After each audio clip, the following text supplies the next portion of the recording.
Thanks for staying with us. So, two of the critical topics in Nigeria today is the fuel scarcity and the treatment of Nigerians abroad, especially in the wake of this Russia-Ukraine crisis. Now, if we have time, we'll talk about the scarcity a bit later, but let us start with the crisis going on right now and the stories that are coming out. The fact that Nigerians and Africans are being maltreated, are being maligned in getting them to safety. As we've taken the reports all week that Nigeria has been a big brother in sending 2 key aircrafts, Air Peace and Max Air, to evacuate at least 5,000 Africans. But there are lessons to be learned in all of this. And some of the videos have been going around about how Africans hate each other, how we still have the colonial mentality of the white superiority. And that has affected how we've developed our own continent.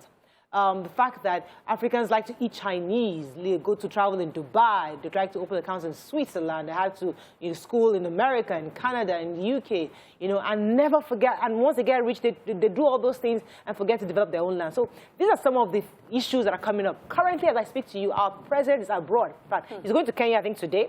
Well, he was abroad, wasn't he? He went yesterday.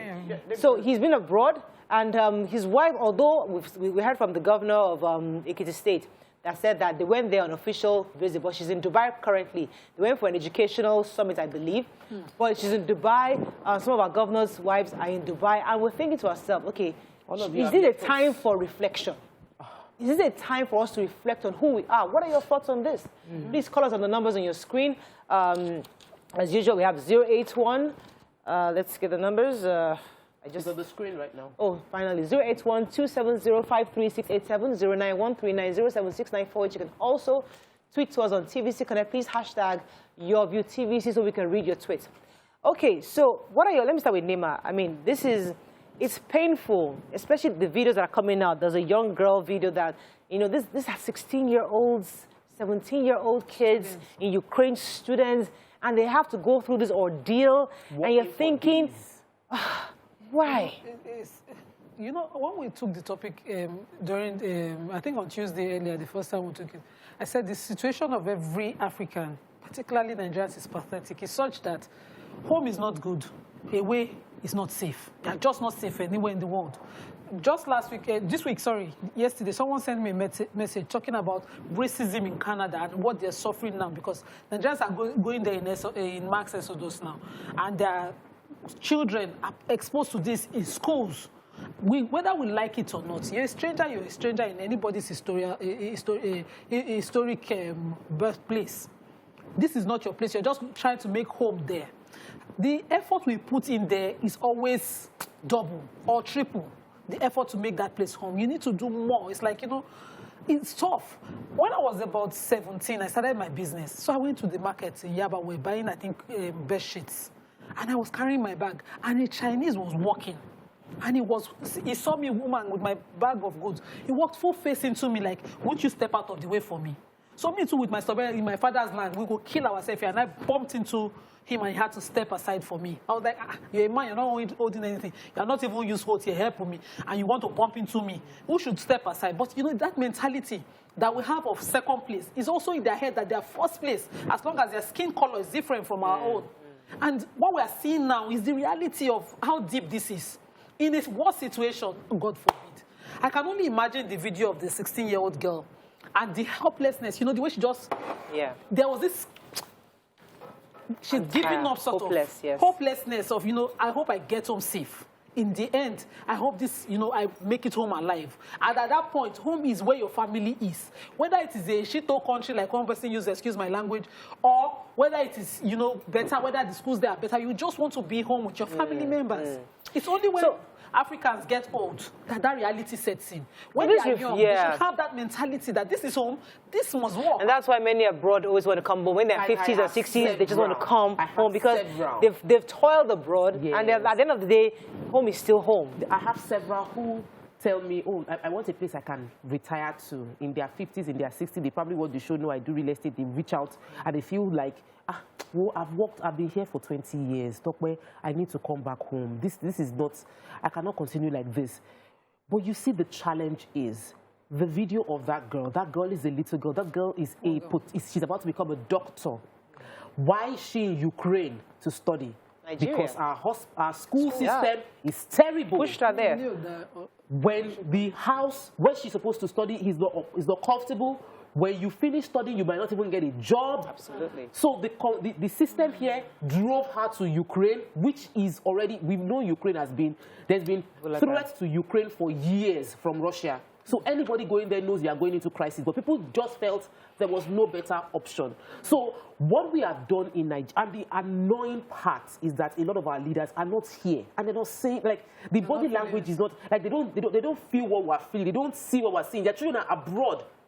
We've gotten to the point where, and I've said it several times, our government officials are comfortable flaunting pictures of graduating students abroad. And they think it is okay to rub it in the face of the population that you have left with nothing, with people on strike. Our hairstylist in TVC just came back and said, I was like, it's good to see you long time. I said, Ashley is on strike. And it just dawned on me again, this girl just went to school just last year. And now she's back home. So if our parents could afford it, they will send her to Kazakhstan. They will send her to anywhere. You know, it's interesting when you travel abroad. You see, we always forget that there are two. Abroad is broken into two parts. So there's the government of Canada, for example, that is inviting foreigners properly, saying, okay, come. You are educated, you're exposed. Come to our country to develop our economy. But the people, the Canadians themselves, may or may not have accepted you as a foreigner. So the government has let you in, but the people themselves, that's what happened at the border. So the government is saying, please, they're Africans. They're school here. They're bringing money to our economy. They are paying school fees here. We want them here. Now they get to the border. The people, the foot soldiers, the Ukrainians are not allowing them to cross over. So when you travel abroad, I mean, how does an African therefore know that, okay, even though I'm here legally, the people here sometimes may not want it, although there are foreigners who appreciate and embrace foreigners, but there are some who don't. And how do you therefore maneuver yourself? The system prioritize Ukrainian. They look at you, oh, you're black. Please, let the white ones enter. This young girl said it, that they told her to stand up. She had already entered the bus. She had already entered, is it train? She already entered the train. They asked her to stand up. That she's not a Ukrainian. She's not. That you are African, I am Ukrainian. Please. So I have a right to the train. You see?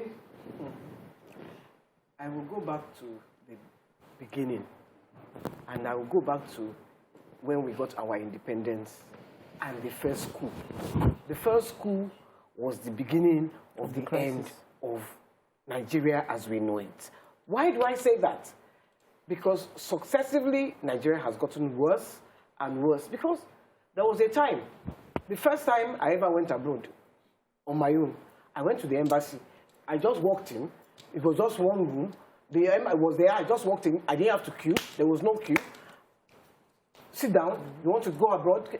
Before I even ever traveled, Nigerians could just walk onto the plane, go, and they would be allowed in. And we have successively, through constant military rule, become ineffective leadership. Ineffective leadership. Thank you very much. So, what is happening? Because there was a time we didn't want to go abroad. We would go on holiday, come back to our land. Now, everybody, I said it the other day, I say, go and put plane on Mutuala Airport. Let's tell them that, Ukraine is looking for... Ukraine, the plane will be full. We have to go and look for another plane again. But every Nigerian will go there and say, Mofe find way me. When I get there, don't worry about the war. I will find my way. You didn't finish saying why? The next day. And what happened? They are all going to enlist. Exactly, or just like you said. Just as you said it. Because they don't see hope here. Now the hope comes from our leaders. I don't want to abuse leaders, and I'm not blaming Buhari. Well, okay, let me finish. This is from the beginning. Without the leaders without vision. Leaders without pride, leaders who do not know who and what they are as African people. When you carry yourself as an African, when you are talking to an Oyinbo, you are talking eyeball to eyeball. Let me use Nigerian balance. Eyeball to eyeball. Yeah. Me and you, we are the same. You see, for me, leaders are even too far. You see, that's why we're talking about this today. We're reflecting. And it's about what lessons can we learn from these recent experiences of the treatment of Africans. If every rich person who has been able to attain some wealth make a policy to themselves that, you know what, I'm not going abroad. I'm going to invest. My own is education. I'm going to invest in this school. I'm going to support all the funds I have. I'm going to support. Instead of taking my child abroad, from the day that child is born, because I have $1 million in my account, I'm going to say, okay, it is University of Lagos I want to be a part of. I want you, because when my child is 18 or 16 years old, I want my child to go to University of Lagos. I begin to invest. You plan it. But no, we carry our children to Dubai for summer. We carry our children to London, to China. We don't think about the future of Nigeria. We only think of the future of our own children alone. So is that selfless? And then abroad, many rich people invest in their universities. I want to say this quick story. Andrew Carnegie made money in America and died a poor man. He spent all his resources, all his wealth, building libraries in every state. Every state. Carnegie Foundation. He died a poor man. He made serious money. He was the richest in the world at his time. But he spent the entire money providing libraries. So it's easy to say government. So the easiest thing is government. But all of us here, there are rich folks amongst us. There are rich folks amongst not us here. When I say us, I mean Nigerians. Look, I'm not saying there are no rich folks amongst us. I'm not saying that. What I'm saying is that leadership is from the top. Yes. If you are a leader of something or whatever you are a leader, and you don't do the right thing, the people following behind you are not going to do the right thing. So if you are a leader and you send your child abroad, why they with all due respect, let me disagree with that for a second. So this is a leader, right? Now this leader, usually the average Nigerian leader, maybe some of them do not have the exposure that you have.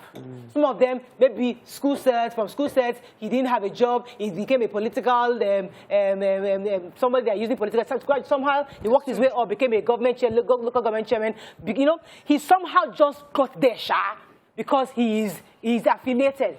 But you were raised well. You went to a good school. You have some exposure. You have proper education. You can solve problems. You are different too. I'm not going to use you as my role model. This one that doesn't have any clue. No. I'm not going to. He's not my role model. He's people's role model. He's not my role model. But you know, Waike, you're not understanding me. I am understanding. You're not understanding me, Waike. I understand what you're saying. Waike. Let's say you are a political leader. Yes. And Tope is a highly educated person. Yes. And Nima is a follower. Yes.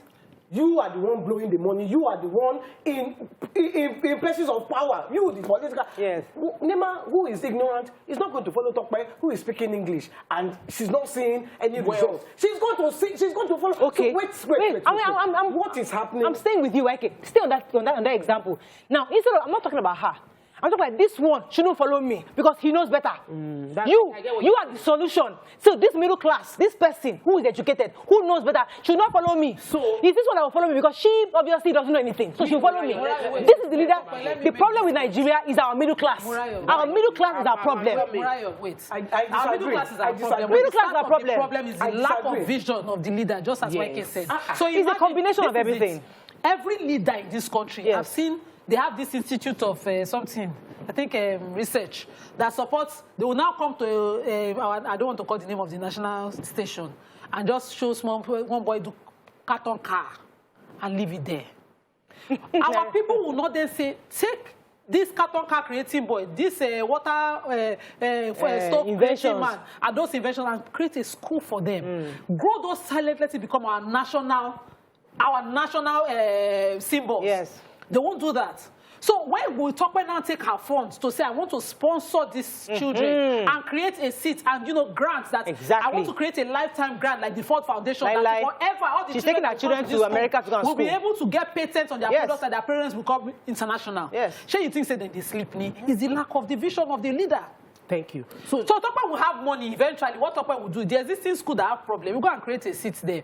When I went to Lasso, they had a few buildings. Mobolaji. I have to go on a break. Hold that thought, please. I have to go on a break. When we come back, we're going to continue. Stay with us, Reverend.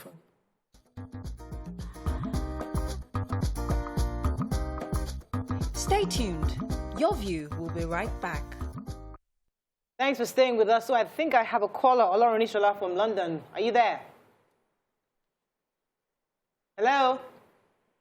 Hello? Yes, you're live. Go ahead, please. Yeah, I'm just listening to the comment. But what really happened is that is our image. Our image. People don't know, when I was a student 20 years ago here in London, I go and do mini cabin. And I've taken at least 170 countries, on my cap. Wow. And all these people, even Africans, they don't like us here abroad. Even Africans. Talk less of people going to Ukraine. This is poverty. Why will Nigerians go to Ukraine? We are more richer than them. But because, as one of my sisters have said there, is the leadership. Most of our people here are intelligent people, doctors, lawyers, nurses, Nigerians. We've gone abroad, we left our country. Right. Well, Ukraine, all Africans, they said, oh, don't go into the train. Don't go into the train, and they're allowing white people. The Arabs, they hate us. The Chinese, they hate us. Europeans, they hate us. They just tolerate us. Please. We have to use that. Thank you very much, Lauren. Yes, you know, So I wanted to land the topic on the leadership and that followership middle class that you mentioned. So Molade Okoya Thomas donated an auditorium, I think the stadium in Lasso at the time. What he could have done is what he did. If there was no Lasso, he probably would be thinking, where will I put these funds?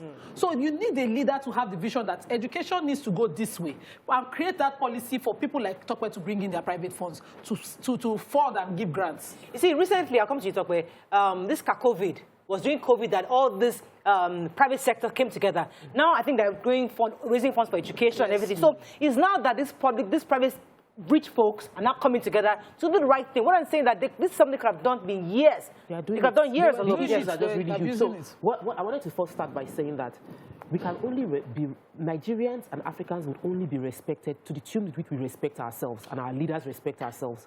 We are disrespected everywhere because we as citizens have not treated ourselves with respect. So we are getting disrespected other places. When I traveled for the first time, second time, they keep asking me, are you going back? That like, it's a normal thing. You come for visits, they expect you will not go back. Why are you going back? What are you looking for? Then I read somebody's tweet who said, I left the UK without my documents. And people were asking me, just wait, just get a document before you leave. And he did not get it. So he tweeted that he now came back to Nigeria to make Nigeria better. And now he's regretting the fact that he did not have that document able to go back. Now, that's a story many people share. Many people have made sacrifice because they want Nigeria to work. I come back here, I have a business here, I can jackpot and sit down there. But I feel like if I jackpot, I'll still always be a second-class citizen. So I'm coming here to make it work. That's you. But I'm not going to die for this country, and I will give my children the best education I can afford. And it will likely be here because what they have here is not good enough. See, so that is the part. Tokwe just mentioned my own story. I remember when I will never forget, when I was living in America. And I kept telling my brothers, I promised Daddy I want to go back to Nigeria. And they said, okay, yes, you know you promised Daddy, but you don't have your paper yet, Mariah. You're in America. Get your green card. I said, no, I'm tired of this country. I want to go to Nigeria. I'm done with America. I said, except Mariah, you don't know. I mean, because I left as like a spoiled child because I was the last girl. You know, I was really, really pampered. So from pampering straight to America, I didn't have that stress, you know, as hustling. I didn't hustle stress. I didn't hustle. I didn't suffer in Nigeria. So when I remember that day, I was about to board. I got to JFK. My brother told me, Mariah, look around you. You're still in America. We bought tickets. We can cancel this ticket. Stay. Get your green card first. I said, no, I'm done. I promised Daddy. I promised Daddy. The moment I landed Nigeria, when the heat first hit me, from the airport, and all the drama started happening, and the middle-class life, I left because we're in Bagada then. And Bagada then as a child, was a middle class. I thought I came back that somewhat be a lower middle class because now everybody, the whole street is crowded. Now here, hey, is this the country? This is the country I came back and I came to come and do everything. So the truth is that I can understand the frustration of those living abroad. And I would never tell them to come back home if your heart and mind is not back home. But those of us that are here, that's my own issue. If you are here and you're making some changes, I think it's time for us to begin to invest in our country. Morayo, I will keep to the tune of what? That the lack of visionary leadership is the cause of our problem. That time that you went, when you went, you came back because what you saw was what you wanted to come back to. What you came back to was a shock. Now, when my father went to England, my father went to school in England now. His peers, all of them went to school in England. All of them. What happened? They all came back. They all came back to make things work. But we have slowly but surely eroded the fabric of our society, slowly but surely. And it is because we do not have leadership. And that's what I will keep. And I'm not talking Buhari leadership. I'm talking of from day one. After independence. But it seems the really first worse school. now. And slowly but surely. And that selfish thing in our psyche. Yeah, that's something that it is me. Okay, no, so everybody wants only things about number one. Yeah. I will do this. I will. And you see, I'm not exonerating people because I complain about how they do in traffic. Yes. But because from the head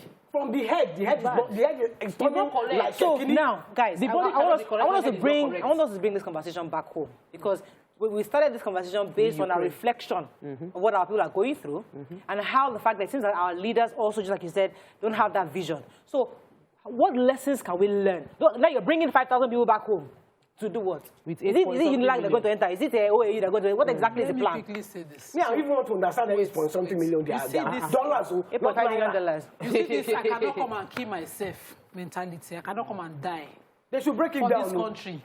I want you to, I really want that point, Nima, but let me take Richard. I'm sorry, I think I kept him holding. Richard, are you there? Yes, I'm here. You're live. Go ahead, please. Let's take a few more tweets. All right, thank you very much. So I'll say the respect. No country can gain the respect a country gets in the world cannot be bigger or more than the respect its leadership commands in the community of other countries in the world.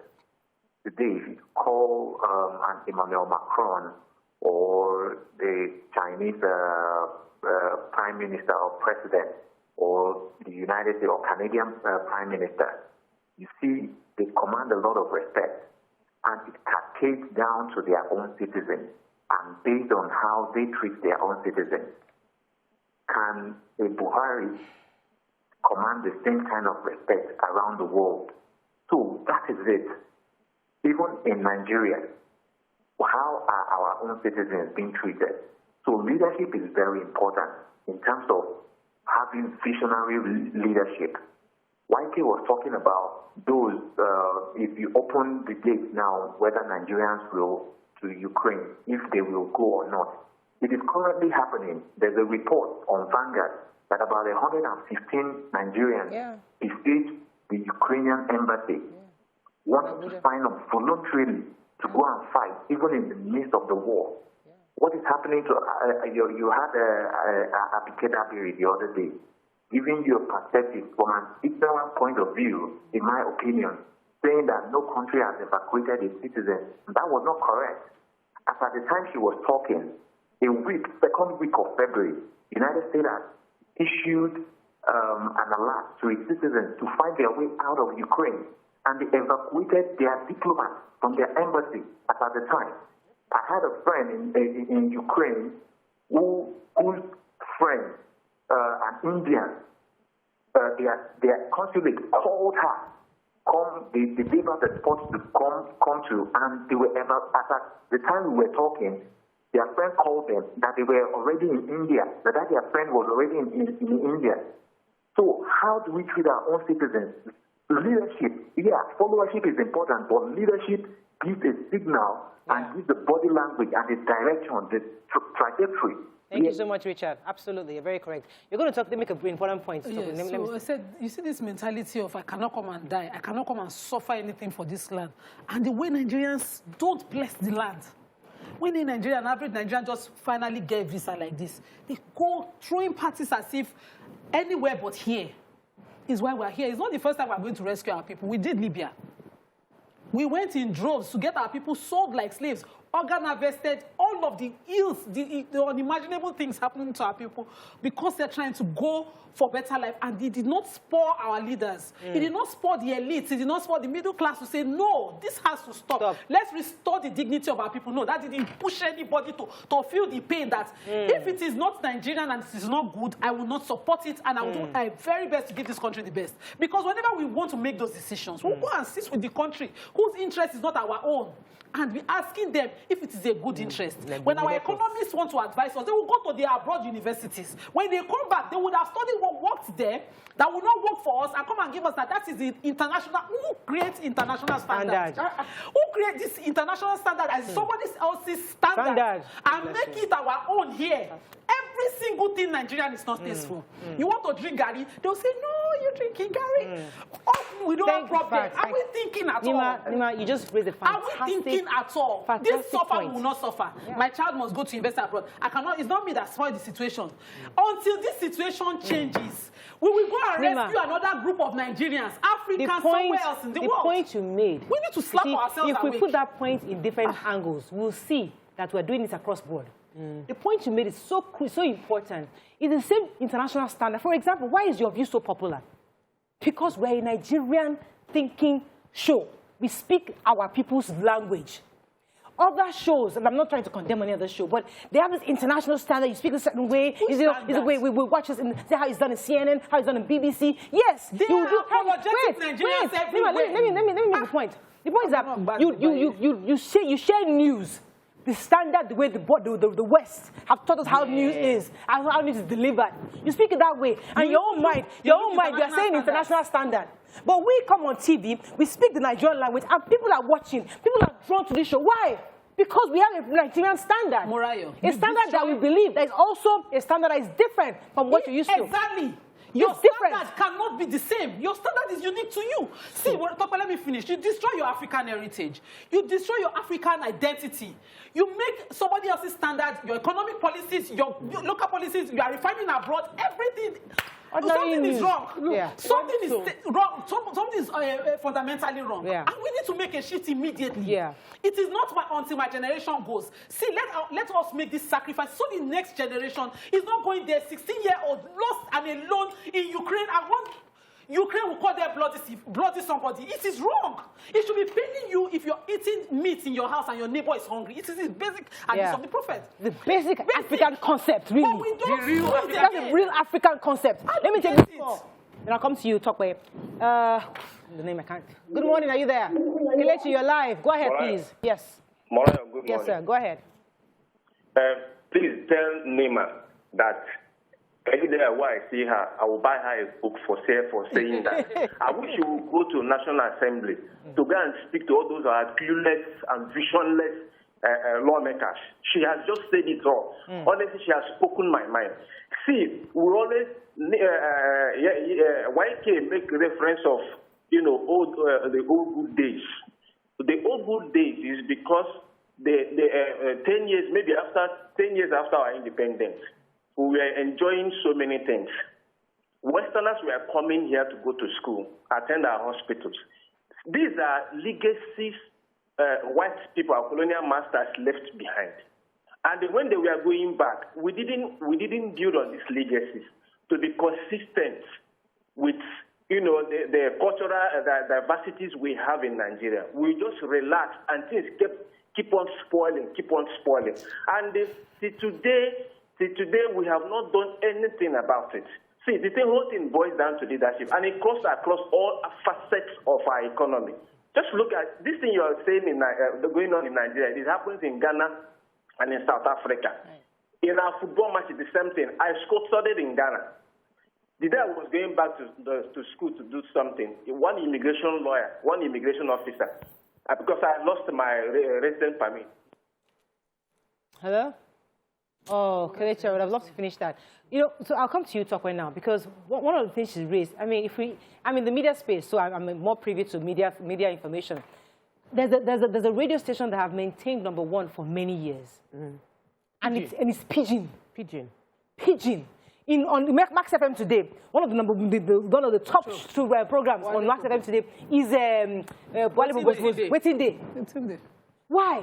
Because that is where we gravitate towards our own. But no, we keep bringing all this international, this is how it is done, this is how we're taught in the clinical, and we bring in... And then you're playing country music. And who is dancing to Dolly Parton in Nigeria? So you say you are doing Obarege, you're playing Dolly Parton. That Obarege is not the country of location of the radio station. So my biggest challenge is somehow our leaders feel like the Chinese... Leaders. Chinese will suffer. There's nothing... What can I do? What can I do? What can I do? I go to the general hospital. What can I do? I get there, the doctor says I must get syringe. You are the leader is you, Tokwe. No, Morayo. The system must work. 1 second. And somebody must say, I want this system to work. If nobody says, I want this system to work, the system will not work. We already have a deformed system. So somebody needs to sit up and say, I want... This is CDC. We've had change of leadership here. And we've seen the experience of having change of leadership. Tokwe, let me explain. Wait. I need to explain to Tokwe. I know. I need to explain to you.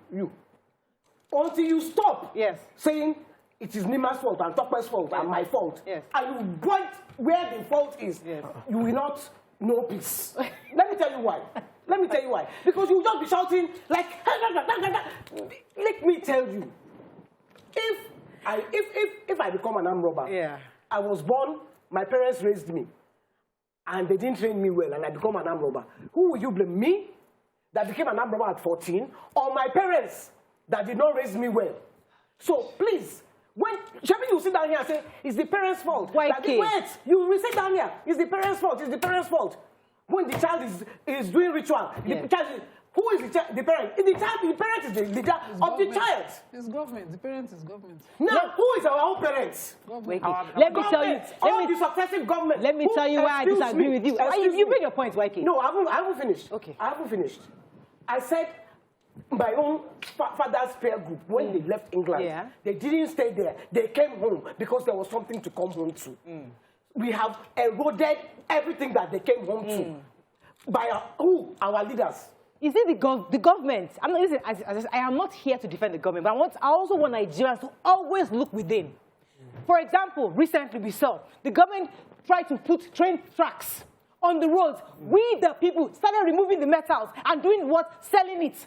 So the government can do something. If a visionary leader, for example, becomes governor, Mustafa Shola came in, tried to make changes. Once he left, things began to deteriorate. Why? Because the people forgot to, they choose not to uphold it. So it's one thing hanging there. It's one thing for a leader to choose to do train tracks. It's one thing for a leader to choose to do roads. It's another thing for Nigeria to ply the roads and then pour water on it, or for throw refuse in the gutters. Listen, they have their fault, but the moment we start pointing those 4 fingers at ourselves, the many fingers, we then begin to solve this problem. It's not just that; it's also us, the people. Yes, we all agree that we are all involved because we are the ones that become leaders. However, we must understand that there's only one captain in the ship, and there's only one. The pilot makes the decision of where the plane will fly to. We have found ourselves in this situation where I can't change the policy. I cannot tell the government they should put 25% into education when they are putting current 5% to 6%. The person that can make that decision is the government. We had a presidential aspirant on the show, Chukwuka Monyi, and he said, restore the Nigerian dignity. What our government likes doing is throwing money at infrastructural development that would help them chop money. But we're not putting money into what will give Nigerians human dignity. Why is consistently, on a consistent basis, they rub it into our face that we are nobodies. And that's the least thing you can do. That's why people are killing themselves, killing each other. Because you make them feel they are nobodies. You say it to them over and over again. All we need is to make people understand that you can make it happen here. You can give people opportunity, give people hope. That's a phone call. Let me take this call from Michael. Good morning, Michael. Are you there? Oh, I'm so sorry. Please let's take a few messages from YouTube. We will take the messages. My internet is terrible. Let me just tell you something. When I see my leader come into government and chop money, open bank account, send children abroad, do this. What message is that sending to me? It says, when myself, I have opportunity. When I see the rail track, quickly. Selfish. Because it is by example. If I see my leader being selfless. I will be forced to be selfless. And if not, why do you think they voted for Buhari to come in this time?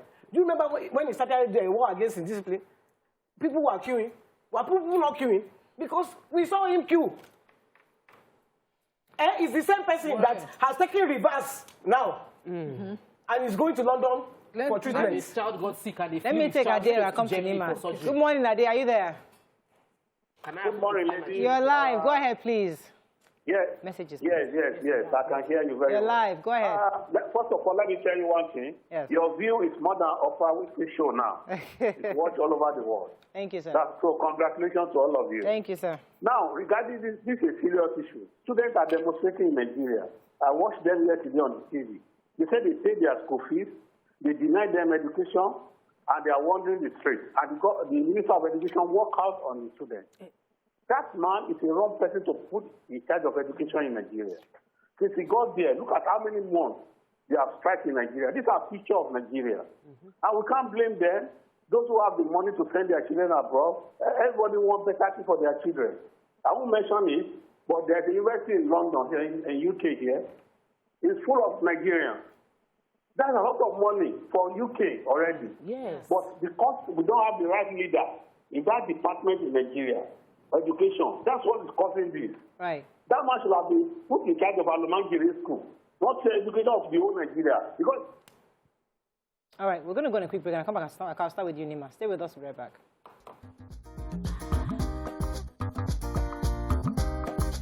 Stay tuned. Your View will be right back.